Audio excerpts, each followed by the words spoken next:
अस्सलाम वालेकुम नाजरीन, इस वक्त पाकिस्तानी कौम को मुबारक हो। पाक भारत कशीदगी के दरमियान सीज़ फायर हो चुकी है और इस वक्त ये अनाउंसमेंट मैं और आप नहीं कर रहे, बल्कि ये अनाउंसमेंट अमेरिका की तरफ से, डोनाल्ड ट्रंप की तरफ से की जा रही है कि पाक भारत कशीदगी ख़त्म हो चुकी है। पाक भारत दोनों रहनुमाओं ने सीज़ फायर के ऊपर रजामंदगी जाहिर कर दी है।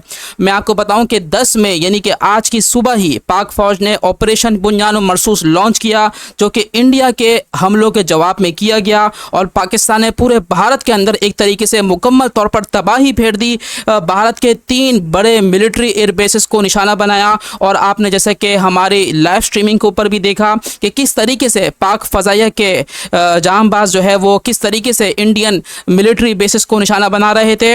लेकिन हैरान कुन बात यह है कि यही अमेरिका जो कि 3 दिन पहले उसने ये अनाउंसमेंट की थी कि पाक भारत कशीदगी के दरमियान जो है हम न्यूट्रल हैं, लेकिन आज जो है भारत की चीखें उठनी पड़ अमेरिका ने इन दोनों रहनुमाओं के दरमियान सीज़ फायर की अनाउंसमेंट कर दी है। पाकिस्तान ने 3 बड़े मिलिट्री एयर बेसिस को निशाना बनाया, जिसमें एक उधमपुर एयर बेस है और साथ साथ उड़ी एयर बेस है और साथ साथ श्रीनगर एयर बेस है। इन तीनों को निशाना बनाया गया और ये निशाना बनाना ये उस चीज़ के जवाब में था जो कि रात को भारत ने पाकिस्तान के नूर खान एयरबेस के ऊपर हमला किया, जिसको फ़ज़ा में ही मार गिराया। तो उम्मीद है आपको ये वीडियो अच्छी लगी। तो वीडियो अगर अच्छी लगी तो इसको आगे शेयर करें, चैनल को सब्सक्राइब करके बेल नोटिफिकेशन को लाजमी ऑन कीजिएगा।